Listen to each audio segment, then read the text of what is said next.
तो आज हम स्टार्ट करने लगे हैं रिवीजन ऑफ प्रोटीन। प्रोटीन में हमने पढ़ा है कि proteins are the most abundant macromolecule in the living cells and constitute 50% और more of their dry wait.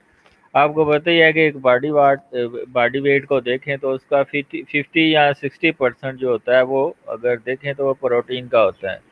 मसलन ये जो आजकल आ गए हैं टिड्डी दाल, इसमें भी 70% तक प्रोटीन होती है।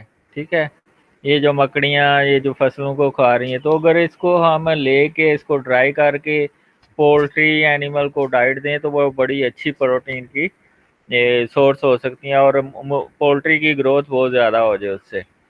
इसके अलावा they are found in all cells and all parts of the cell. जितने भी हमारे बॉडी के सेल्स हैं या उसके सेलुलर पार्ट्स हैं उसका ये बेसिक पार्ट है। Protein also occur in great variety, hundreds of different protein may be present in a single cell। ये आपको पता ही है कि एक ही सेल के अंदर डिफरेंट एंजाइम हो सकते हैं। मसलन इलेक्ट्रॉन ट्रांसपोर्ट चेन के अंदर देखें तो ये, और फैटी एसिड ऑक्सीडेशन देखें, इसके अलावा क्रेब्स साइकिल देखें, ये सारे पाथवे हो रहे होते हैं माइटोकॉन्ड्रिया के अंदर। तो माइटोकॉन्ड्रिया के अंदर आप देख सकते हैं कि ये जो सारे एंजाइम है वो प्रोटीन है। तो कितने ज़्यादा एंजाइम है और कितनी ज़्यादा हेल्पिंग प्रोटीन होती है उसके अंदर। तो एक सेल के अंदर कहीं से बहुत ज़्यादा यानी कि प्रोटीन हो सकती हैं। प्रोटीन में हैव डिफरेंट बायोलॉजिकल रोल्स। मसलन ये रेड ब्लड सेल के अंदर एक प्रोटीन होती है जिसको हेमोग्लोबिन कहते हैं, ये ट्रांसपोर्ट करती है ऑक्सीजन को। ये एक प्रोटीन है स्ट्रक्चरल प्रोटीन जिसके अंदर सेकेंडरी स्ट्रक्चर होता है यानी कि अल्फा हेलिसेस और बीटा प्लेटेड शीट्स का। केराटिन, ठीक है, केराटिन जो है ना सारे वर्टेब्रेट्स के अंदर होती है। चीफ स्ट्रक्चरल कंपोनेंट है एयर्स का, स्केल्स का, अनवोल, नेल्स एंड फीदर्स। तो ये बड़ी इंपॉर्टेंट प्रोटीन है केराटिन, और इसमें सेकेंडरी स्ट्रक्चर होता है प्रोटीन का। और मोस्टली जो स्ट्रक्चरल प्रोटीन होती हैं उसमें सेकेंडरी स्ट्रक्चर ऑफ प्रोटीन होता है। अगर इंसुलिन देखें तो इसके अंदर ये एक हार्मोन है, प्रोटीन का हार्मोन है। ग्लूकागॉन और इंसुलिन दोनों प्रोटीन के हार्मोन है। इसके अंदर 51 अमीनो एसिड होते हैं जिसका मॉलिक्यूलर वेट 5808 डाल्टन है। ठीक है, ये हेटेरोडाइमर ऑफ जिसमें अल्फा चेन और बीटा चेन्स होती हैं। ठीक है, which are link together by disulphide bond. जो अल्फा और बीटा चेन आपस में लिंक होती है उसमें सिस्टीन सिस्टीन रेसिड्यू के दरमियान डाइसल्फाइड लिंकेज होती है। Glucagon is a peptide hormone produced by alpha cells of pancreas. जो इंसुलिन है वो बीटा सेल प्रोड्यूस करते हैं और ग्लूकागॉन अल्फा सेल्स प्रोड्यूस करते हैं। इसके अलावा actin, myosin and cell movement protein ये बड़ी इंपॉर्टेंट होती हैं हमारी मूवमेंट के लिए। Actin filament usually associated with myosin and responsible for many types of cell movement. Myosin is the prototype of molecular motor, a protein that convert chemical energy into the in the form of ATP to mechanical energy। तो इसी वजह से जब ATP convert हो जाती है mechanical energy में तो आप मूवमेंट शो करते हैं। और ये कौन सी प्रोटीन करती है? मायोसिन प्रोटीन करती है। इसके अलावा ये आर्टिफिशियल स्वीटनर जिनको डायबिटीज मेलाइटस या शुगर हो गई होती है तो उनको हम क्या देते हैं? अस्पार्टिम। अस्पार्टिम की कंपोजिशन को देखें तो इसमें अस्पार्टिक एसिड होता है, फिनाइल एलानिन होता है और मिथाइल एस्ट्रेंड के ऊपर लगा हुआ है। तो अस्पार्टिक एसिड और फिनाइल एलानिन को जब हम पेप्टाइड बॉन्ड के साथ लिंक करते हैं और साथ में एक मेथनॉल का रेजिड्यू लगा देते हैं तो ये अस्पार्टिम यानी कि आर्टिफिशियल स्वीटनर बनता है जो कि डायबिटिक पेशेंट्स को देते हैं। What is protein? Proteins are the nitrogenous compound made up of various number of amino acid linked by peptide bond. ठीक है, यहाँ कह सकते हैं proteins are the group of heterogeneous group of organic compounds which are made up of different sequences of amino acid linked by peptide bond। ठीक है, तो ये डिफरेंट वे से आप इनको डिफाइन कर सकते हैं। तो अमीनो एसिड को हम कहते हैं they are the building blocks of protein. और अमीनो एसिड जब आपस में पॉलीमराइज होते हैं तो पेप्टाइड बनता है, पेप्टाइड से पॉलीपेप्टाइड, पॉलीपेप्टाइड से प्रोटीन बनते हैं। ये जो प्रोटीन बनती हैं ये एक दूसरे से डिफरेंट होती हैं मालिकुलर वेट के लिहाज से, माइनसड रेजिड्यू के लिहाज से। For example molecule with molecular weight ranging from several thousand to several million डाल्टर are called polypeptide। अगर वो 50 अमीनो एसिड की प्रोटीन है तो उसको सिर्फ पेप्टाइड कहेंगे, 50 से ज्यादा वाली को हम प्रोटीन कहेंगे, और अगर 1000 से ज्यादा वाली हैं तो उसको हम ट्रू प्रोटीन कहेंगे। तो अगर हम देखें 1 ग्राम कार्बोहाइड्रेट का, प्रोटीन का, वो 4 किलो, ये आपको क्वेश्चन आ सकता है, ठीक है। Why fat give more energy as compare to carbohydrate, ठीक है। ये आप देख सकते हैं डबल अमाउंट में एनर्जी है, 4.1, 4.3, 9.3, 7.1 किलो कैलोरी पर ग्राम। अब फैट क्यों देते हैं? क्योंकि इसके अंदर कार्बन कंटेंट ज़्यादा होती है, तो जब उसकी ऑक्सीडेशन होती है कार्बन की तो वो ज़्यादा एसिटाइल कोए प्रोड्यूस करते हैं। ज़्यादा एसिटाइल कोए बनेंगे तो ज़्यादा क्रैब साइकिल चलेगा और उसमें ज़्यादा एनर्जी प्रोड्यूस होगी। तो जब एसिटाइल कोए ज़्यादा बनेंगे ज़्यादा कार्बन कंटेंट से, तो इसमें कार्बन कंटेंट ज़्यादा होने की वजह से, हाइड्रोकार्बन कंटेंट ज़्यादा होने की वजह से इसमें एनर्जी ज़्यादा बनती है। तो इसमें एसिटाइल कोई भी, ये आपने रीजनिंग लिखनी है उधर। अब कैलोरी क्या होती है? कैलोरी क्या होता है कि 1 ग्राम आपके पास वाटर है, उसका आप टेम्परेचर बढ़ाते हैं 14 से इशारिया 5 से 15.5। इस टेम्परेचर में जो एनर्जी लगती है इसको कैलोरी कहते हैं। और जूल क्या होती है कि एक आपके पास बॉडी है, उसके ऊपर आप 1 न्यूटन की फोर्स लगाते हैं, वो 1 मीटर आगे जाती है, तो वो जो एनर्जी सर्व हो रही है इसमें वो 1 जूल के इक्वल है। तो 1 किलो कैलोरी किसके इक्वल होती है? 4.184 किलो जॉल। डाल्टन की ये डेफिनेशन है, पढ़ लीजिएगा कि ये 1 एटॉमिक मास यूनिट जो हाइड्रोजन है उसके इक्वल होती है। तो नाइट्रोजनस बैलेंस ये बड़ी हम डिटेल में काट चुके हैं। इसमें नाइट्रोजनस बैलेंस क्या होता है कि प्रोटीन अगर आप जो ले रहे हैं और जो नाइट्रोजन एक्सक्रीट हो रही है in the form of urine, sweat and faeces, तो अगर इसमें बैलेंस है, जितनी आप नाइट्रोजन ले रहे हैं उतनी ही रिलीज कर रहे हैं, तो उसको हम नाइट्रोजनस बैलेंस कहते हैं। जो हेल्दी इंडिविजुअल होते हैं वो नाइट्रोजनस बैलेंस में ही होते हैं। पॉजिटिव नाइट्रोजनस बैलेंस क्या होता है कि अगर आप प्रोटीन ज़्यादा लेते हैं एक्सक्रीशन से तो उसको पॉजिटिव नाइट्रोजनस बैलेंस कहेंगे। तो ये मोस्टली प्रेगनेंसी में होता है, चिल्ड्रन जब ग्रो कर रहे होते हैं from neonate to puberty as.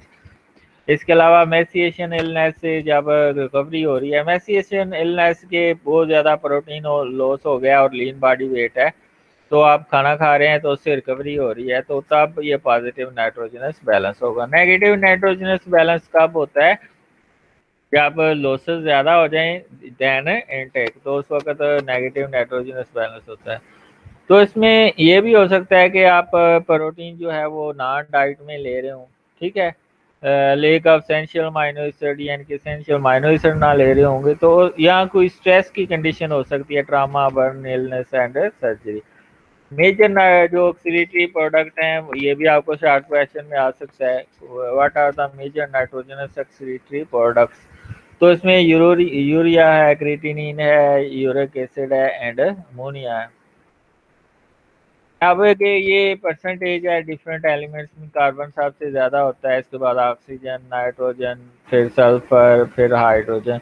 तो आप देखें तो इसमें कार्बन कंटेंट जो है ना 50 to 55% है। अगर आप उसमें फैटी एसिड में देखें तो उसमें बहुत ज़्यादा कार्बन कंटेंट होती है, ठीक है, उसमें 90 प्लस होती है। अब ये प्रोटीन किस तरह सिंथेसाइज होती है? मैंने कहा था प्रोटीन जो है वो सिंथेसाइज होती है फ्रॉम डीएनए, ठीक है। डीएनए पहले आरएनए में कन्वर्ट होता है, आरएनए फिर प्रोटीन बनाते हैं, ठीक है। अगर आप रेट्रोवर्सेस में देखें तो उसमें 2R और 2T's होते हैं। 2R मीन रिवर्स ट्रांसक्रिप्शन के जरिए डीएनए बनता है आरएनए से, क्योंकि उनके अंदर जेनेटिक मटेरियल आरएनए होता है। तो आरएनए पहले डीएनए में कन्वर्ट होता है, डीएनए फिर आरएनए बनाता है और फिर प्रोटीन बनती है। तो 2R का मतलब है रेप्लिकेशन एंड रिवर्स ट्रांसक्रिप्शन, ठीक है। पहले रिवर्स ट्रांसक्रिप्शन होती है फिर रेप्लिकेशन होती है उन एनिमल्स के अंदर जिनके अंदर जेनेटिक मटेरियल आरएनए होता है। फिर 2R है ट्रांसक्रिप्शन एंड ट्रांसलेशन। ट्रांसक्रिप्शन का मतलब क्या है? Synthesis of RNA from DNA, ठीक है। और ट्रांसलेशन क्या होता है? 2T का दूसरा T, इसमें synthesis of protein from RNA. तो 20 अमाइनो एसिड हैं जो हमारी प्रोटीन बनाते हैं। 20 अमाइनो एसिड में ये जो सेंट्रल कार्बन होता है इसको कायरल कार्बन कहते हैं। इसमें एक कार्बोक्सिलिक ग्रुप होता है, एक अमाइनो ग्रुप होता है, एक हाइड्रोजन ग्रुप होता है और एक साइड चेन होता है। तो सेंट्रल कार्बन जिसके ऊपर 4 डिफरेंट ग्रुप्स अटैच हैं इसको कायरल कार्बन कहते हैं। तो ये सारे अमाइनो एसिड के अंदर ये तीन चीजें कॉमन होंगी, दो रेड अमाइनो, कार्बोक्सिलिक और हाइड्रोजन। ये तीन चीजें कॉमन रहेंगी, सिर्फ एक साइड चेन चेंज होगी तो एक अमाइनो एसिड दूसरे अमाइनो एसिड में चेंज हो जाएगा। तो जो हमारी प्रोटीन है उसके अंदर ज्यादातर एलो अमाइनो एसिड होते हैं। एलो अमाइनो एसिड वो होता है कि अगर अमाइनो ग्रुप जो है अमाइनो एसिड के अंदर लेफ्ट साइड पे है तो वो एलो अमाइनो एसिड होता है। तो जितने भी अमाइनो एसिड प्रोटीन के अंदर होते हैं वो एलो अमाइनो एसिड है। Few exceptions are everywhere. तो अगर अमाइनो एसिड हम देखें तो फिजियोलॉजिकल पीएच जो होती है हमारी बॉडी की उसके ऊपर डाइपोलर कंडीशन में होता है, यानी कि कार्बोक्सिलिक ग्रुप के ऊपर नेगेटिव चार्ज और अमाइनो ग्रुप के ऊपर पॉजिटिव चार्ज जो एक दूसरे को न्यूट्रलाइज कर देते हैं। तो ऐसी कंडीशन जो है अमाइनो एसिड की उसको ज़्विट्रायनिक फॉर्म कहते हैं।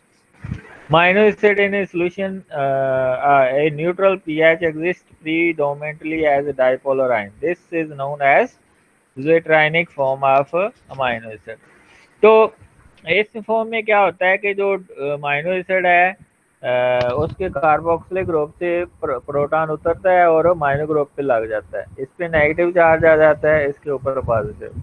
तो ये एक दूसरे को कैंसिल कर देंगे तो as a result net charge जो होता है वो नेगेटिव होता है। तो फिजियोलॉजिकल पीएच के ऊपर ये आप देख सकते हैं कि कार्बोक्सिलिक ग्रुप से प्रोटॉन उतरा है तो ये अमाइनो ग्रुप पे लग गया है, तो ये ज़्विट्रायनिक फॉर्म है अमाइनो एसिड। तो अमाइनो एसिड आपस में लिंक्ड होते हैं पेप्टाइड बॉन्ड से। तो पेप्टाइड अगर दो अमाइनो एसिड आपस में मिले हैं तो उसको पेप्टाइड कहेंगे, 3 मिले हैं तो उसको डाईपेप्टाइड, और 4 मिले हैं तो ट्राईपेप्टाइड, और 3 to 10 है तो उसको ओलिगोपेप्टाइड कहेंगे, ठीक है। तो अमाइनो एसिड जो ऐड होते रहते हैं प्रोटीन के अंदर उनको अमाइनो एसिड रेजिड्यू कहते हैं। मसलन 10 अमाइनो एसिड का प्रोटीन है, 20 क्या है, तो हम कहेंगे कि ये 20 अमाइनो एसिड रेजिड्यू प्रोटीन है। तो जब पेप्टाइड बॉन्ड की फॉर्मेशन होती है तो क्या होता है, कार्बोक्सिलिक ग्रुप का OH और अमाइनो ग्रुप का H आपस में मिलते हैं, वाटर रिलीज होता है। तो ये वाला जो O है ये कार्बोनाइल ग्रुप बना लेता है और ये हाइड्रोजन नीचे आ जाता है या ऊपर चला जाता है। मोस्टली ये ट्रांस कन्फिग्रेशन में होता है। तो ये पेप्टाइड बॉन्ड है। तो पेप्टाइड बॉन्ड की क्या खासियत है? इसमें पार्शियल डबल बॉन्ड कैरेक्टरिस्टिक्स होते हैं। क्यों पार्शियल डबल बॉन्ड कैरेक्टरिस्टिक्स होते हैं? क्योंकि ये जो डबल बॉन्ड है ये रेजोनेट करता रहता है CO के दरमियान और CN के दरमियान, CO CN CO। तो इसमें रेजोनेटिंग स्ट्रक्चर की वजह से ये हाईली जो है स्टेबल जो बॉन्ड है और इसमें बहुत ज़्यादा स्ट्रेंथ होती है, ठीक है। इसमें partial double rigid and planar है। ट्रांस कन्फिग्रेशन का मतलब क्या है कि एक ऑक्सीजन ऊपर है, हाइड्रोजन ऊपर है, ऑक्सीजन नीचे है और हाइड्रोजन ऊपर है, अनचार्ज है लेकिन पोलर है। तो ये अमाइनो एसिड को अगर हम देखें तो हमारी नेचर के अंदर ओवर 300 अमाइनो एसिड हैं जिसमें 22 जो है वो प्रोटीन का पार्ट है जिनका जेनेटिक ऑर्डर डिस्कवर हुआ है, ठीक है। तो अमाइनो एसिड को हम क्लासीफाई करते हैं on the basis of structure of side chain, on the basis of polarity of side chain, on the basis of nutritional. तो सबसे पहले साइड चेन के लिहाज से प्रोटीन की क्लासिफिकेशन है। ये वो अमाइनो एसिड हैं जिनकी साइड चेन के ऊपर एलिफेटिक ग्रुप्स लगे होते हैं। ये वो अमाइनो एसिड हैं जिनकी साइड के ऊपर aliphatic chain containing amino acid लगे होते हैं। मसलन ग्लाइसिन है, एलानिन है, वेलिन है, ल्यूसिन है, एसोल्यूसिन है। ग्लाइसिन को आप देखें तो ये किसी कैटेगरी में फिट नहीं हो रहा था क्योंकि इसमें साइड चेन पे H ग्रुप है, ठीक है। ये H ग्रुप जो है साइड चेन के ऊपर ये इसकी वजह से किसी कैटेगरी में नहीं बनता। लेकिन जब एच के साथ आ जाता है तो CH2 हो जाता है। तो CH2 की वजह से इसको हमने फिर एलिफेटिक एसाइड चेन में रख लिया। एलानिन को भी देखें तो इसमें CH3 ग्रुप है, वेलिन को देखें प्रोपाइल ग्रुप है, ल्यूसिन को देखें ब्यूटाइल ग्रुप है, एसोल्यूसिन को देखें तो एसोब्यूटाइल ग्रुप है। जिनके आगे ई लिखा हुआ है ये एसेंशियल को शो कर रहा है। इसके अलावा सीरिन, थ्रियोनिन, टेरोसिन ये hydroxyl group containing amino acid हैं। ठीक है, ये देखें सिस्टीन और मैथ्यूनिन को, ये sulphur group containing amino acid है। एसिडिक और amide group containing amino acid कौन कौन से हैं? Aspartic acid, glutamic acid, asparagine and glutamine. तो आप देखें ये एस्पार्टिक एसिड है, इसके अगर कार्बोक्सिलिक ग्रुप जो साइड चेन के ऊपर होता है उसके ऊपर अमीनो ग्रुप लग जाए तो ये एस्पारेजिन में कन्वर्ट हो जाता है। ग्लूटामिक एसिड है, इसमें 2 मिथाइल ग्रुप होते हैं कार्बोक्सिलिक ग्रुप, इसके ऊपर अगर अमीनो ग्रुप लग जाए तो ये ग्लूटामिन में कन्वर्ट हो जाता है। आर्जिनिन, लाइसिन, हिस्टाडीन ये क्यों बेसिक हैं? ये तीनों एसेंशियल भी हैं क्योंकि इनकी साइड चेन के ऊपर एक्स्ट्रा अमीनो ग्रुप होते हैं तो इसलिए बेसिक हैं। जबकि एसिडिक में क्या है? एक्स्ट्रा कार्बोक्सिलिक ग्रुप होते हैं तो इसकी वजह से इनको एसिडिक अमीनो एसिड कहते हैं। बेसिक को बेसिक क्यों कहते हैं? इनकी साइड चेन के ऊपर एक्स्ट्रा अमीनो ग्रुप लगे होते हैं तो इस वजह से ये बेसिक है। तो ये है बेसिक साइड चेन कंटेनिंग। ये है aromatic ring containing amino acid. इसमें आपका कौन कौन सा है? हिस्टाडीन ये हम कर चुके हैं, CH2, फिर ये रिंग है, फिर फिनाइलएलानिन है। ठीक है, फिर टायरोसिन है, इसकी हाइड्रोक्सिलेशन होती है तो टायरोसिन बनता है। फिर ट्रिप्टोफैन है, ये बड़ा इंपॉर्टेंट है, नियासिन और सेरोटोनिन हार्मोन की सिंथेसिस में काम करता है। अमीनो एसिड ये वाहिद अमीनो एसिड है जिनके अंदर अमीनो ग्रुप नहीं होता तो इसलिए इसको अमीनो एसिड इमिनो एसिड कहते हैं, अमीनो एसिड नहीं कहते। ये आप देख सकते हैं प्रोलीन का स्ट्रक्चर, ये साइड चेन के ऊपर जो 3 मिथाइल ग्रुप होता है इसमें आखिरी मिथाइल ग्रुप इस अमीनो ग्रुप के साथ अटैच करता है जिसकी वजह से एक हाइड्रोजन इसमें डेफिशिएंट हो जाती है तो इसलिए इसको अमीनो एसिड कहते हैं, जबकि ये अमीनो एसिड है। अब classification on the basis of charge on the side chain, तो ये अनचार्ज यानी कि नॉन पोलर अमीनो एसिड है, नो है। Glycine, alanine, valine, leucine, isoleucine, phenylalanine, tryptophan, methionine and proline ये क्या है? Non polar amino acid. ये है अनचार्ज पोलर अमीनो एसिड, ये 6 हैं, सीरिन, थ्रियोनिन, टायरोसिन। इनकी साइड चेन पे क्या है? Hydroxyl group. तो एस्पारेजिन और ग्लूटामिन की साइड चेन पे अमाइड ग्रुप है। ठीक है, और सिस्टीन में सल्फाइड्रल ग्रुप है जो इसको पोलैरिटी देगा जब BH हम चेंज करेंगे। ये एसिडिक यानी कि पोलर अमीनो एसिड 5 है, पोलर में 3 बेसिक है और 2 एसिडिक हैं। एसिडिक में कौन कौन से? Aspartic acid and glutamic acid. और बेसिक में कौन कौन से हैं? हिस्टाडीन, लाइसिन, आर्जिनिन ये बेसिक अमीनो एसिड है। ठीक है, ये आप देखें जब पीएच चेंज होती है तो ये डाइसल्फाइड लिंकेज बन जाती है, लो पीएच के ऊपर डाइसल्फाइड लिंकेज बन जाती है। ये आप देख सकते हैं अगर आपने ऐसी प्रोटीन जिसके अंदर एरोमेटिक अमीनो एसिड ज़्यादा है उसको डिटेक्ट करना है तो आप 280 नैनोमीटर के ऊपर उसको डिटेक्ट कर सकते हैं। 280 नैनोमीटर के ऊपर अगर मैक्सिमम अब्जॉर्प्शन आ रही है तो इसका मतलब है उसके अंदर, ये आप देखें ये डबल रिंग वाला है, ये सिंगल रिंग वाला है। सिंगल रिंग वाले में क्या है? ये अब्जॉर्प्शन कम शो कर रहा है और डबल रिंग वाला अब्जॉर्प्शन ज़्यादा शो करता है। तो अगर आपने अमीनो एसिड जो कि एरोमेटिक रिंग कंटेनिंग है उनको डिटेक्ट करना है तो आप स्पेक्ट्रोफोटोमीटर से डिटेक्ट कर सकते हैं। अच्छा, नॉन स्टैंडर्ड अमीनो एसिड वो होते हैं जिनका genetic control genetic code discover नहीं हुआ। ठीक है, उनको हम नॉन स्टैंडर्ड अमीनो एसिड कहते हैं। तो ये सारे नॉन स्टैंडर्ड अमीनो एसिड हैं, ये पोस्ट ट्रांसलेशनल मॉडिफिकेशन के बाद प्रोड्यूस होते हैं। ठीक है, the amino acid which are produce after the post translational modification are enzymatic treatment, this is known as non-standard amino acid and their genetic control genetic code is not discovered। ये 4 हाइड्रोक्सीप्रोलिन ये भी collagen के अंदर होती है, ये plant cell wall में कोई नहीं होता है इसमें से। इसको ठीक ही कर लेते हैं।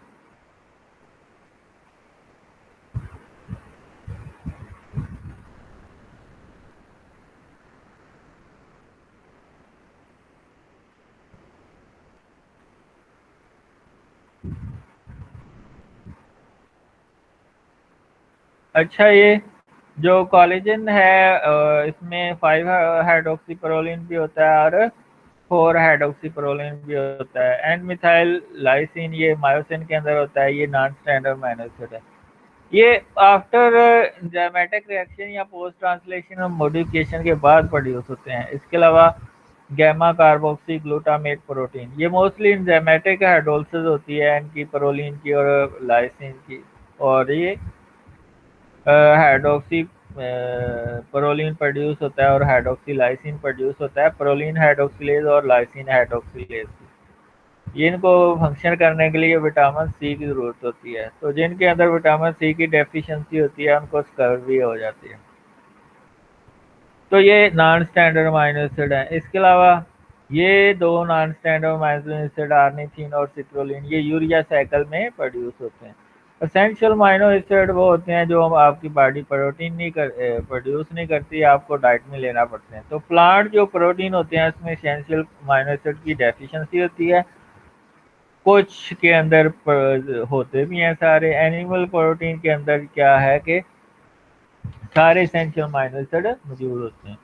तो प्लांट प्रोटीन ग्रेड 2 प्रोटीन होती हैं, एनिमल प्रोटीन ग्रेड 1 प्रोटीन होती हैं। तो ये एसेंशियल अमीनो एसिड है और ये नॉन एसेंशियल अमीनो एसिड है। तो इसके लिए मैंने आपको एक फार्मूला लिखाया हुआ था, पीटीवी टिम हाल। पीटीवी का मतलब क्या है? पी से फिनाइलएलानाइन, टी से ट्रिप्टोफैन, वी से वेलिन, टी से दूसरा थ्रियोनिन आ जाएगा, आई से आइसोल्यूसिन और एल से ल्यूसिन और लाइसिन। ठीक है, आर्जिनिन, हिस्टाडीन और लाइसिन बेसिक अमीनो एसिड में आ जाते हैं। अब एक क्वेश्चन है कि ये जो आर्जिनिन और हिस्टाडीन क्यों सेमी एसेंशियल अमीनो एसिड है? क्योंकि जब ग्रोथ हो रही होती है तो ये ज़्यादा क्वांटिटी में रिक्वायर्ड होते हैं, हिस्टाडीन और आर्जिनिन। ठीक है, वरना तो यूरिया साइकिल में भी आर्जिनिन बनता है और हिस्टाडीन दूसरे अमीनो एसिड से भी सिंथेसाइज होते हैं। लेकिन जब ग्रोथ हो रही होती है तो इसकी इन दोनों की ज़रूरत बहुत ज़्यादा बढ़ जाती है हिस्टोन प्रोटीन बनाने के लिए, डीएनए यानी कि क्रोमोसोम बनाने के लिए, तो इसलिए उनकी रिक्वायरमेंट ज़्यादा हो जाती है। एसेंशियल अमीनो एसिड के फंक्शंस क्या हैं ये आपने कर लेने हैं, ये इंपॉर्टेंट हैं, ये शायद आपको आ भी जाएं। इसमें जो हिस्टाडीन है वो हिस्टाडीन की प्रिकर्सर है, हिस्टामिन का प्रोडक्शन एंटी इन्फ्लेमेटरी और एंटी फंगल प्रॉपर्टी रखता है। एसोल्यूसिन क्या करती है? मसल रिपेयर करती है, एनर्जी और स्टेमिना बढ़ाती है। ल्यूसिन क्या करती है? मसल बिल्डिंग, मसल कवरी और फैट लॉस में हेल्प करती है। लाइसिन इम्यून सिस्टम को स्ट्रांग करती है, सपोर्ट करती है इम्यून सिस्टम को। कोलेजन की प्रोडक्शन में हम रोल प्ले करती है। ब्लड शुगर सपोर्ट में बहुत ज़्यादा रोल प्ले करती है। मैथ्यूनिन एंटी इन्फ्लेमेटरी है, केराटिन प्रोडक्शन डिटॉक्सिफिकेशन में हेल्प आउट करती है बाय मेकिंग ग्लूटाथायोन। फिनाइलएलानाइन क्या करती है? Dopamine, tyrosine, norepinephrine and epinephrine produce करती है। थ्रियोनिन क्या करती है? फैट मेटाबॉलिज्म, इम्यून और नर्वस सिस्टम को स्ट्रॉन्ग करती है। ट्रिप्टोफैन सेरोटोनिन और नियासिन बनाता है और वेलिन मसल ग्रोथ, रिपेयर और एनर्जी प्रोडक्शन में हेल्प आउट करते हैं। इसके अलावा ये जो न्यूरोट्रांसमीटर है गाबा, ठीक है, और डोपामीन, ये प्रोड्यूस होते हैं अमीनो एसिड से। ठीक है, हिस्टामिन भी अमीनो एसिड से प्रोड्यूस होती है। थायरॉक्सिन टायरोसिन से बनता है। ठीक है, तो ये सारे फंक्शन हैं हार्मोन के। इसके अलावा सिस्टीन और मैथ्यूनिन सल्फर का सोर्स है।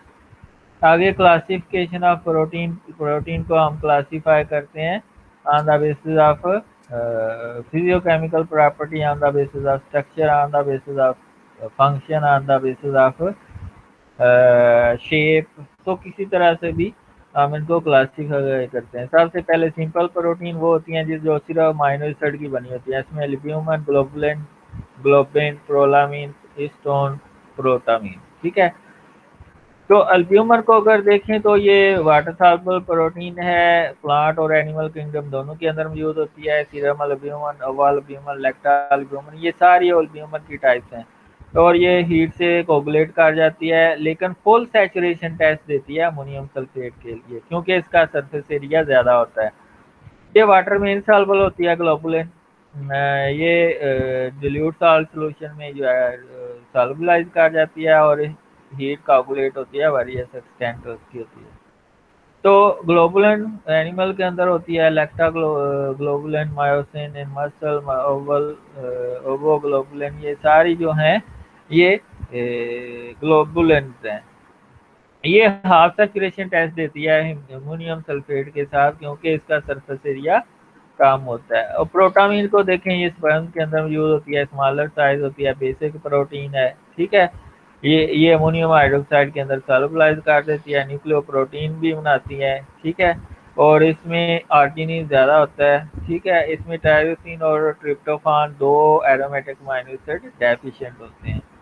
कंपाउंड प्रोटीन वो होती हैं जो कि इनके अंदर एक्स्ट्रा प्रोस्टैटिक ग्रुप भी आ जाता है, ठीक है। मसलन न्यूक्लियो प्रोटीन को देखें तो इसमें डीएनए एक्स्ट्रा प्रोस्टैटिक ग्रुप है। फास्फोप्रोटीन है, मसलन कैसीन है, इसमें फास्फोरिक एसिड है। लिपोप्रोटीन है, इसमें लिपिड है। ग्लाइकोप्रोटीन है, इसमें कार्बोहाइड्रेट है। मेटालोप्रोटीन है, इसमें तो न्यूक्लियो प्रोटीन को देखें तो इसमें अगर आप देखें तो बेसिक प्रोटीन जिनके ऊपर पॉजिटिव चार्ज होता है, ये कॉइल होती हैं डीएनए के ऊपर, जिसके ऊपर नेगेटिव चार्ज होता है, और क्रोमोसोम्स बनते हैं।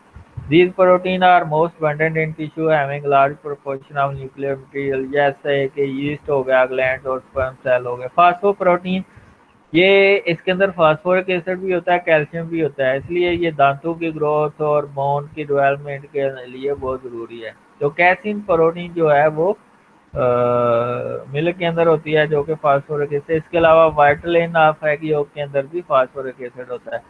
लिपोप्रोटीन ये ट्रांसपोर्ट करती हैं फैटी एसिड को, ट्राइसेल कोलेस्ट्रॉल को, ठीक है, और इम्पोर्टेंट है। ड्राइव्ड प्रोटीन जो कि सिंपल और कंपाउंड प्रोटीन की हाइड्रोलिसिस से ऑब्टेन होती है, उनको हम ड्राइड प्रोटीन कहते हैं। तो प्राइमरी ड्राइव्ड प्रोटीन होती हैं जो वन स्टेप हाइड्रोलिसिस से प्रोड्यूस होती हैं, ठीक है। मसलन वन स्टेप या जो कि एक ही दफ़ा जिनकी हाइड्रोलिसिस होती है, वो हीट के जरिए हो सकती है, यूवी रेडिएशन के जरिए, एक्सरेज के लिए एसिड्स और अल्कली के जरिए हो सकती है। इसमें एग्जांपल क्या है, लाइक फैब्रिनोजन है, उससे फाइब्रिन बनती है। मायोसिन से मायोसिन बनती है। एडेस्टिन बनती है एडेस्टिन से। तो ये जो है ना सारी primary derived protein. Secondary derived protein होता है जिसमें सीक्वेंस वाइज जो प्रोटीन की हाइड्रोलिसिस होती है और उससे जो है ना एंड के ऊपर अमीनो एसिड बनते हैं। तो ये एंजाइमेटिक हाइड्रोलिसिस होती है लेकिन सीक्वेंस वाइज होती है। Secondary derived protein are form by progressive hydrolysis of protein by enzyme. मसलन प्रोटीन से एक प्रोटीन है, उससे प्रोटियान्स पहले बनते हैं, फिर मेटालो प्रोटीन, फिर प्रोटियोसिस, फिर पेप्टोन, फिर पेप्टाइड, फिर अमीनो एसिड बनते हैं। तो आगे है स्ट्रक्चरल क्लासिफिकेशन ऑफ प्रोटीन। तो इसमें primary structure, secondary structure, tertiary और क्वाटरनरी स्ट्रक्चर है। प्राइमरी स्ट्रक्चर को देखें तो इसमें सीक्वेंस और नंबर ऑफ अमीनो एसिड आ जाते हैं लॉन्ग द पॉलीपेप्टाइड चेन, उसको हम प्राइमरी स्ट्रक्चर कहते हैं, ठीक है। तो प्राइमरी स्ट्रक्चर जो है वो दिया भी हुआ है। ये मसलन इंसुलिन के अंदर 51 अमीनो एसिड होते हैं, इसकी दो चेन होती हैं, अल्फा और बीटा। रेबो न्यूक्लियस है, इसमें 124 अल्फा चेन ऑफ हेमोग्लोबिन, 141 कार्सिटोनिन, ये इसमें 32 अमीनो एसिड होते हैं। तो ये एक प्रोटीन है, उसकी सीक्वेंस दी हुई है। ये ऊपर वाला जो है 3 लेटर कोड है और नीचे सिंगल लेटर कोड है। मसलन ग्लूटामिक एसिड को ई से रिप्रेजेंट करते हैं, ग्लाइसिन को जी से, टेरोसिन को वाई से। तो माइनो एसिड की जब हम माइनो एसिड सीक्वेंस लेते हैं तो उसको 3 लेटर कोड में भी प्राइमरी स्ट्रक्चर में लिख सकते हैं और 1 लेटर कोड में भी लिख सकते हैं। तो अगर 3 लेटर कोड में लिखना है तो इसको हम सेपरेट करते हैं लाइन के जरिए, और अगर सिंगल लेटर लिखते हैं तो इसको हम सिंपल स्पेस के जरिए सेपरेट कर देते हैं। और अगर किसी अमीनो एसिड की हमें पता नहीं है कि इसमें कौन सा है, ये एलानिन, ग्लाइसिन और टायरोसिन है, तो इसको हम ब्रैकेट में कामास के जरिए ब्रैकेट में अमीनो एसिड को लिख देते हैं और दरमियान में कामास डाल देते हैं। अब हमें पता नहीं कि सेंट्रल अमीनो एसिड कौन सा है, एलानिन, ग्लाइसिन, टायरोसिन। ये तब होता है जब अनसर्टेनिटी होती है किसी अमीनो एसिड के लिए, तो उसमें फिर हम ब्रैकेट में लिख देते हैं और कॉमास में उसे सेपरेट करते हैं। तो ये ग्लूटामिक एसिड और लाइसिन को लाइन से, और जो अनसर्टन अमीनो एसिड होते हैं उनको कॉमा से सेपरेट करते हैं। सेकेंडरी स्ट्रक्चर क्या है, इसमें अल्फा हेलिसेस और बीटा प्लीटेड शीट आ जाती हैं। अल्फा हेलिसेस एक कॉइल स्ट्रक्चर है जो कि इंट्रा चेन हाइड्रोजन बॉन्डिंग के इसको स्टेबलाइज करती है। इसमें अगर आप देखें तो एक माइनो एसिड का कार्बोनाइल ग्रुप दूसरे का जो है माइनो ग्रुप 4 माइनो एसिड के डिस्टेंस से आपस में हाइड्रोजन बॉन्डिंग बनाते हैं। तो एक टर्न में जो डिस्टेंस होता है उसको हम 0.54 नैनोमीटर कहते हैं, ठीक है, जिसको पिच ऑफ अल्फा हेलिक्स भी कहते हैं। और जो रेजिड्यू होते हैं एक टर्न के अंदर वो 3.6 रेजिड्यू होते हैं। और एक माइनो एसिड से दूसरे माइनो एसिड का जो डिस्टेंस है उसको हम क्या कहते हैं, 0.1 नैनोमीटर है। तो बीटा प्लीटेड शीट ये जो सेकेंडरी स्ट्रक्चर एलिमेंट है इसको स्टेबलाइज करती है हाइड्रोजन बॉन्डिंग, ठीक है। तो बीटा प्लेटेड शीट इसमें जो है ना रॉड लाइक स्ट्रक्चर नहीं होता बल्कि रिबन लाइक स्ट्रक्चर होता है, यानी कि straight line ribbon like structure होता है जो कि पॉलीपेप्टाइड चेन के अंदर आता है। A polypeptide chain called beta strand in a beta sheet is fully extended rather than being tightly coiled as an alpha helix. तो इसमें फीता आपने देखा है, उसके अंदर जो रिबन होता है वो उस तरह का इसका स्ट्रक्चर होता है, लेकिन ये straight chain structure parallel beta sheet भी हो सकती हैं और एंटी पैरेलल बीटा शीट भी हो सकती हैं। पैरेलल बीटा शीट जो होती हैं वो लेस स्ट्रांग होती हैं as compare to anti parallel beta sheets. क्यों? इसकी वजह है, इसमें ये वजह है कि एक माइनो एसिड दो माइनो एसिड के साथ अटैच होता है और वो एक दूसरे से क्वाइट डिस्टेंस में होते हैं, वो एक दूसरे से क्या होते हैं, डिस्टेंस में होते हैं, जिसकी वजह से इसकी हाइड्रोजन बॉन्डिंग जो है वो एंटी पैरेलल से लेस स्ट्रांग होती है, क्योंकि एक माइनो एसिड दो माइनो एसिड के साथ हाइड्रोजन बना सकता है। Adjacent beta strand run in the same direction. Hydrogen bond connect each amino acid on one strand with two different amino acid on the adjacent strand. क्योंकि ये डिस्टेंस पे होते हैं और इसलिए इनके अंदर हाइड्रोजन बॉन्डिंग स्ट्रांग नहीं होती। एंटी पैरेलल बीटा शीट इसमें क्या होता है कि एक माइनो एसिड बिल्कुल दूसरे माइनो एसिड के आमने सामने आ जाता है, जिसकी वजह से स्ट्रांग हाइड्रोजन बॉन्डिंग बनती है, जिसकी वजह से क्या होता है, स्ट्रांग हाइड्रोजन बॉन्डिंग बनती है। Adjacent beta strand run in opposite direction. Hydrogen bond between amino and carbonyl group connect each amino acid in a single amino acid on adjacent strand, stabilizing the structure. इसमें stability जो है ज्यादा होती है दोनों को। ये जो आपके अल्फा हेलिसेस हैं और बीटा प्लीटेड शीट है, दोनों को स्टेबिलिटी कौन सी चीज प्रोवाइड कर रही है, हाइड्रोजन बॉन्डिंग। कौन सी चीज बना रही है, हाइड्रोजन बॉन्डिंग। तो ये आप देख सकते हैं, ये राइट हैंडेड और लेफ्ट हैंडेड है, ये आपको पहले बड़ी डिटेल में करा चुके हैं। लूप्स एंड बैंड्स जब सुपर सेकेंडरी स्ट्रक्चर बनता है तो अल्फा हेलिसेस और बीटा प्लीटेड शीट को जो कनेक्ट चीज करती है वो लूप्स और बैंड्स होते हैं। तो 50% पोर्शन होता है जो सुपर सेकेंडरी स्ट्रक्चर होता है उसमें, या फिर आगे टर्शियरी स्ट्रक्चर बनता है उसमें 50% जो है वो लूप्स एंड बैंड्स होती हैं जो कनेक्ट करती हैं अल्फा हेलिसेस या बीटा प्लीटेड शीट को। ये आप देख सकते हैं, ये बीटा प्लीटेड शीट्स हैं जो कि कनेक्ट हुई हैं लूप्स और बैंड्स के जरिए। तो सुपर सेकेंडरी स्ट्रक्चर तब होता है जब बहुत से कॉम्बिनेशन अल्फा हेलिसेस और बीटा शीट्स के आपस में मिलते हैं, तो उसको हम सुपर सेकेंडरी स्ट्रक्चर कहते हैं, ठीक है। तो इसमें एक बहुत आम है, इसमें बीटा बीटा जो है बीटा पैरेलल बीटा शीट्स, ये अल्फा हेलिक्स के जरिए आपस में कनेक्टेड होती हैं, इसमें लूप्स और बैंड नहीं है। इसके अलावा अगर बीटा मीटर को देखें आप, बीटा मीटर में क्या है, ये है बीटा मीटर, ये आप देख सकते हैं, ये एंटी पैरेलल बीटा शीट आपस में लूप के जरिए कनेक्टेड है, ठीक है। इसी तरह अगर आप देखें अल्फा अल्फा यूनिट को, तो इसमें लूप के जरिए नॉन हेलिकल सेगमेंट्स आपस में जुड़े होते हैं और क्वाइट कंपैक्टिबल साइड चेन बनाते हैं, ठीक है। और ये इनमेस्ड हो जाता है, यानी कि एक दूसरे के अंदर ये धंस जाती हैं। तो बीटा मीटर ये इसमें एंटी पैरेलल बीटा शीट्स आपस में कनेक्ट होती हैं, ठीक है। तो जो लूप्स और बेंड्स हैं उसमें ज़्यादातर पोलर अमीनो एसिड होते हैं, ग्लाइसिन हो सकता है, और ये अब्रप्ट चेंज करते हैं बीटा चेन्स के अंदर, बीटा पैरेलल, ये बीटा पैरेलल है, इसमें ये पैरेलल बीटा शीट्स होती हैं जो आपस में कनेक्ट होती हैं थ्रू वेरियस कॉन्फ़िगरेशन। और when an anti-parallel beta sheet double backs on itself in a pattern that resembles a common pottery design, the motif is called green motif।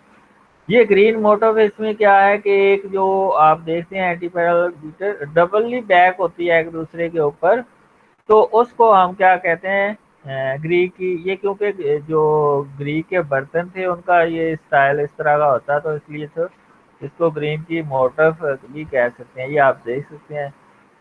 Tertiary structure क्या होता है, ओवरऑल थ्री डायमेंशनल स्ट्रक्चर जो protein का होता है उसमें उसको tertiary structure कहते हैं। तो जब ये प्रोटीन एक्सेसिवली कॉइल होती है एक दूसरे के ऊपर, तो ये क्या बनाती है, टर्शरी स्ट्रक्चर। ठीक है, जिसमें अल्फा हेलिसेस और बीटा प्लीटेड जो सुपर सेकेंडरी स्ट्रक्चर है ये एक्सेसिवली कॉइल होता है एक दूसरे के ऊपर, तो टर्शरी स्ट्रक्चर बनता है।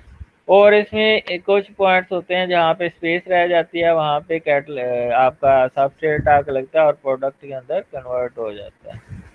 तो जो स्टेबलाइज करती हैं टर्शरी स्ट्रक्चर को फोर्सेस, वो 5 हैं। वो कौन कौन सी हैं, पेप्टाइड डाइसल्फाइड लिंकेज, ये स्ट्रांग बॉन्ड है। ठीक है, कोवलेंट बॉन्ड भी कह सकते हैं इनको। वीक बॉन्ड कौन से हैं, हाइड्रोफोबिक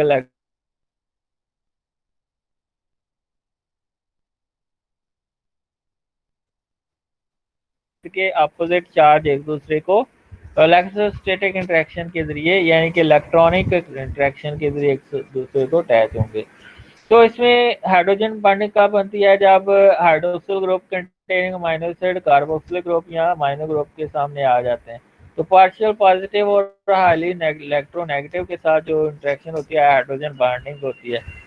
हाइड्रोफोबिक, जब हाइड्रोफोबिक अमीनो एसिड मसलन ल्यूसीन और ल्यूसीन एक दूसरे के सामने आ जाती हैं, तो जब हाइड्रोफोबिक यानी कि एलिफेटिक चेन के सामने आ जाएंगी तो वो हाइड्रोफोबिक इंटरेक्शन होगी। मसलन ये है आइसोल्यूसिन के सामने आ गया तो ये हाइड्रोफोबिक इंटरेक्शन है। इसी तरह डाइसल्फाइड लिंकेज यानी कि कोवलेंट इंटरेक्शन तब बनेगी जब सिस्टीन सिस्टीन रेजिड्यू एक दूसरे के सामने आ जाते हैं। इंसुलिन में हमने देखा था कि ये जो डाइसल्फाइड लिंकेज है ये दो चेन्स को आपस में कनेक्ट करती है। इसके अलावा ये भी हाइड्रोजन बॉन्डिंग है। तो ये सारी जो है इंटरेक्शन शो हुई हैं। ये कुछ स्ट्रक्चर हैं, ये मायोग्लोबिन है। ठीक है, ये आपके पास ट्राइओस फास्फेट आइसोमरेज का है जहाँ जो यहाँ पे लिगेंड आके लगता है और प्रोडक्ट के अंदर कन्वर्ट होता है। डोमेन क्या होती है, a particular section of a protein structure sufficient to perform a chemical or physical task such as binding of substrate or other ligand। Domain एक ऐसी प्रोटीन का पोर्शन जहाँ पे आगे कोई सबस्ट्रेट लगता है और प्रोडक्ट में कन्वर्ट हो जाता है। यहाँ वो ऑक्सीजन आके लगा है तो उसको वो ट्रांसपोर्ट करके ले गया टिश्यूज तक। तो मसलन हीमोग्लोबिन है, उसकी 4 डोमेन है जिसके ऊपर 4 ऑक्सीजन के मालिक्यूल लग सकते हैं। तो कुछ डोमेन है वो रेगुलेटरी फंक्शन करती हैं, कुछ ट्रांसपोर्ट का काम करती हैं, कुछ जो है वो जो है मेम्ब्रेन के तौर पर एज ए सेप्टर का काम करती हैं। तो ये डिफरेंट का डिफरेंट फंक्शन होता है। मसलन ये आपके पास हाइड्रोक्सी मिथाइल को रिडक्टेज एंजाइम है। ठीक है, तो इसमें ये डोमेन आपको एरोज के जरिए दिखाई गई है जहाँ पे सबस्ट्रेट आके लगता है और प्रोडक्ट में कन्वर्ट हो जाता है। तो ये इंटरेक्शंस हैं। ठीक है, फोल्डिंग ऑफ प्रोटीन, इसमें थ्री डायमेंशनल स्ट्रक्चर बताया गया है कि किस तरह फोल्ड होती है प्रोटीन। क्वाटरनरी स्ट्रक्चर वो होता है प्रोटीन का जिसमें मल्टीपल सब यूनिट मौजूद होते हैं, उसको हम क्वाटरनरी स्ट्रक्चर कहते हैं। तो इसमें भी वही 5 फोर्सेस हैं। न्यूट्रिशनल क्लासिफिकेशन को देखें तो इसमें क्लास 1 प्रोटीन यानी कि कंप्लीट प्रोटीन और इनकम्प्लीट प्रोटीन। जो कंप्लीट प्रोटीन होती हैं वो गुड होती हैं हेल्थ के लिए, बैलेंस ग्रोथ के लिए। उनकी कैलोरिक वैल्यू 80% से ज़्यादा होती है। उसमें सारे एसेंशियल अमीनो एसिड होते हैं। ये मिल्क है, प्रोटीन, फिश, मीट, चीज़ के अंदर। और इनकम्प्लीट क्या होती है, जिसमें एक या दो एसेंशियल अमीनो एसिड डेफिशिएंट होते हैं और can not support expected growth and health completely. Protein from plants and cereal, beans, nut and gelatin, ये इनकम्प्लीट। इसको हम ग्रेड 1 कह सकते हैं, इसको ग्रेड 2 कह सकते हैं। फाइब्रस और ग्लोबुलर प्रोटीन, फाइब्रस जो जिनके अंदर सेकेंडरी स्ट्रक्चर होता है और ग्लोबुलर जिसके अंदर मोस्टली टर्सरी स्ट्रक्चर होता है प्रोटीन का, ठीक है। लॉन्ग और नैरो होती हैं क्योंकि इसमें अल्फा हेलिसेस और बीटा शीट्स लंबे लंबे फाइबर बनाती हैं। राउंड और स्फेरिकल होते हैं, ये बड़ी तेजी से कॉयल करती हैं। पर्सल क्या है, स्ट्रक्चरल होती हैं, फंक्शनल। और इसमें एक्सियल रेशियो जो है 10 से ज़्यादा होती है और इसमें एक्सियल रेशियो 10 से कम होती है। इसमें जो रिपीटेड माइनर एसिड सीक्वेंस होती हैं, इसमें रेगुलर माइनर एसिड सीक्वेंस होती है। ड्यूरेबिलिटी, ये बहुत ज़्यादा ड्यूरेबल होती हैं, less sensitive to pH, temperature और दूसरी चीज़ों से। ये हाईली सेंसिटिव होती हैं क्योंकि फंक्शन परफॉर्म करती हैं, थ्री डायमेंशनल स्ट्रक्चर होता है, तो ये हाईली सेंसिटिव होती हैं पीएच टेम्परेचर से। Example collagen, myosin, fibrin, actin, keratin, elastin, ये क्या है। इसमें मायोसिन जो है वो एग्जाम्पल, इसमें हीमोग्लोबिन, इंसुलिन और इम्यूनोग्लोबिन है। Solubility in solvent water and ये क्या है, ग्लोबुलर प्रोटीन। तो ये आप देख सकते हैं polypeptide chain intervene with the each other to form a spherical shape are known as globular protein, ठीक है। water soluble polypeptide chain lie parallel to each other to form a fiber, these are insoluble in water, ठीक है। आगे classification on the basis of function, catalytic कौन सी protein है, enzyme जो कि सारी आपके बॉडी के प्रोसेसेस को रेगुलेट करती हैं, यानी कि कार्बोहाइड्रेट, प्रोटीन और लिपिड की मेटाबॉलिज्म एंजाइम के जरिए होती है, ठीक है। इसके अलावा ये आपके बहुत सी प्रोटीन को सिंथेसाइज भी करते हैं। स्टोरेज कौन कौन सी प्रोटीन है, ठीक है। ओवल अल्ब्यूमिन एग्स के अंदर, कैसीन मिल्क के अंदर, लीन मेज के अंदर है। ट्रांसपोर्ट, मसलन ऑक्सीजन को ट्रांसपोर्ट करने वाली कौन सी है, हीमोग्लोबिन, ठीक है। तो ये ट्रांसपोर्ट का प्रोटीन है। कम्युनिकेशन, हार्मोन्स एंड न्यूरोट्रांसमीटर, ये हार्मोन इंसुलिन और ग्लूकागान, ये अपोजिट एंटागोनिस्टिक हार्मोन है। इंसुलिन क्या करता है, ग्लूकोज को ग्लाइकोजन में कन्वर्ट करता है और ग्लूकागान ग्लाइकोजन को ग्लूकोज में। और न्यूरोट्रांसमीटर डोपामीन हो गया, गाबा हो गया, ये सारे जो हैं सेकेंडरी मैसेंजर प्रोड्यूस करते हैं और कम्युनिकेशन में हेल्प आउट करते हैं। कंट्रैक्टाइल, एक्टिन, मायोसिन, डेनिन, माइक्रोट्यूब्यूल्स, ये सारी कंट्रैक्टाइल प्रोटीन और मूवमेंट में हेल्प करती हैं। Protection, immunoglobulin, fibrinogen, blood clotting protein है, ये सारी प्रोटेक्शन का काम करती है। टॉक्सिन, स्नेक विनोम के अंदर क्या होता है, लैसिथिनेज एंजाइम जो कि रेड ब्लड सेल को डिस्ट्रॉय करते हैं। Structural protein, cell membrane protein, keratin and collagen, ये सारी क्या है, स्ट्रक्चरल प्रोटीन है। ये रेफरेंस है, इसमें आप देख सकते हैं कंटेंट को। That's all.